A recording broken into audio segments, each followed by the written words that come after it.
असम में एक चुनावी रैली को संबोधित करते हुए प्रधानमंत्री नरेंद्र मोदी ने महिला आरक्षण बिल पर बड़ा बयान दिया। इसके साथ ही उन्होंने कांग्रेस पर भी जमकर निशाना साधा। वहीं अब कांग्रेस सांसद प्रियंका गांधी वाड्रा ने पीएम मोदी के बयान पर पलटवार करते हुए जवाब दिया है। असम के डिब्रूगढ़ में एक चुनावी रैली को संबोधित करते हुए प्रधानमंत्री नरेंद्र मोदी ने कहा कि कांग्रेस ने सालों तक महिला आरक्षण के मामले को भी लटकाए रखा था। एनडीए ने नारी शक्ति वंदन अधिनियम पास कराया था। इससे देश की संसद और असम की विधानसभा में भी 33% आरक्षण बहनों बेटियों को मिल पाएगा। अब 16, 17 और 18 अप्रैल को संसद का विशेष सत्र होना है।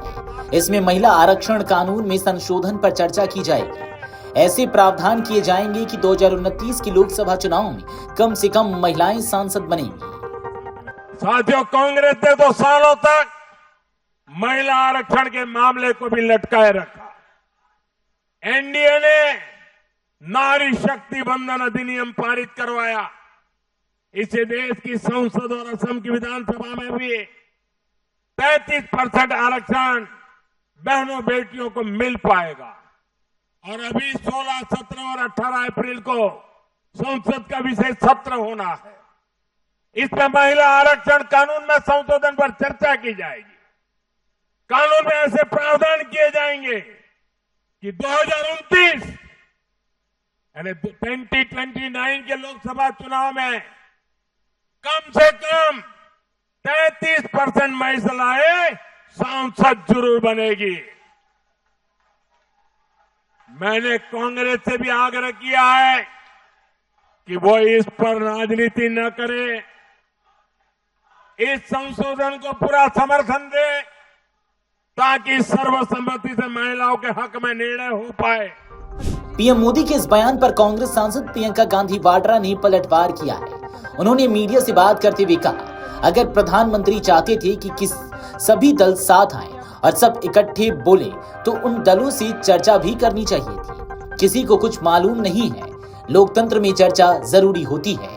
मैं जिसके लिए पॉलिसी बना रही हूं उससे जानना चाहूंगी कि वे क्या चाहते हैं। वुमेन रिजर्वेशन बिल के ऊपर प्राइम मिनिस्टर ने कहा कि इसमें राजनीति नहीं होनी चाहिए, सब दल साथ आए, सब साथ में मिलके इसके ऊपर काम करें। वुमेन रिजर्वेशन अगर प्रधानमंत्री जी चाहते थे कि सब दल साथ आए और इस पे सब इकट्ठे बोलें तो कम से कम उन दलों से चर्चा भी तो करनी चाहिए ना। हमें तो मालूम नहीं है कि क्या टर्म्स हैं इसके, कि क्या वो किस तरह से करने जा रहे हैं, क्या वो सीट बढ़ाएंगे, क्या जो एग्जिस्टिंग सीट्स हैं उसमें से देंगे, किसी को कुछ मालूम नहीं है। तो आप खुद कुछ करते हैं, फिर आप चाहते हैं कि सब उससे सहमत हो। कम से कम अगर आप बात करेंगे तो लोकतंत्र है ना, लोकतंत्र में चर्चा बहुत जरूरी होती है।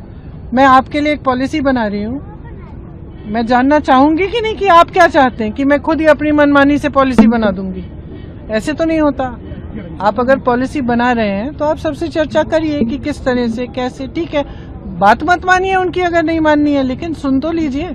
लेकिन यहाँ क्या हो रहा है, बार बार चाहे इस इशू पे चाहे किसी और इशू पे सब कुछ अपने हिसाब से हो रहा है और कोई चर्चा नहीं होती। ये तो लोकतंत्र की वो नहीं है, परंपरा नहीं है। बहुत कड़े शब्दों का इस्तेमाल किया है आपने, सीएम और पीएम दोनों। हाँ है, कायर है। मैंने पहले भी बोला है बहुत बार, दोनों कायर हैं। और आज जो जमाना है, जिस जमाने में हम अब जो हम देख रहे हैं, जहाँ जंग हो रही है, बहुत मुश्किलें आने वाली हैं हम पे, इस समय कायरता नहीं चल सकती। और इस समय एक ऐसा नेतृत्व जो सिर्फ अपनी खाल बचाना चाहता है, जो जाके दूसरे देशों के सामने झुकता है, हमारे जो इंटरेस्ट हैं, जो भारत के लिए सही है, वो नहीं हो रहा है।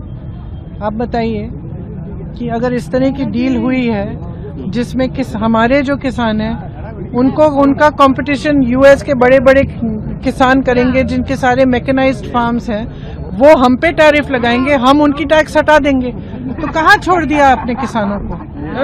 तो अगर इस समय कोई ऐसा नेतृत्व हो जो कायरता दिखाए तो देश का बहुत ज्यादा नुकसान होने वाला है। ये वो समय है जहाँ पे देश के लिए खड़ा रहना पड़ेगा, देश के लिए लड़ना पड़ेगा और हमारे अधिकारों के लिए लड़ना पड़ेगा।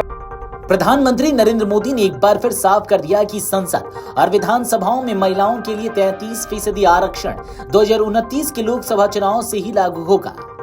बता दें कि लोकसभा और राज्य विधानसभाओं में महिलाओं को 33% आरक्षण देने वाले 2023 में पारित कानून को 2029 से लागू करवाने के लिए संसद का बजट सत्र 3 दिन बढ़ा दिया गया है। वीडियो डेस्क अमरउजाला.com। अगर आप ये वीडियो YouTube पर देख रहे हैं तो हमारे चैनल को सब्सक्राइब कर बेल आइकन दबाएं और Facebook पर देख रहे हैं तो हमारे पेज को लाइक करें।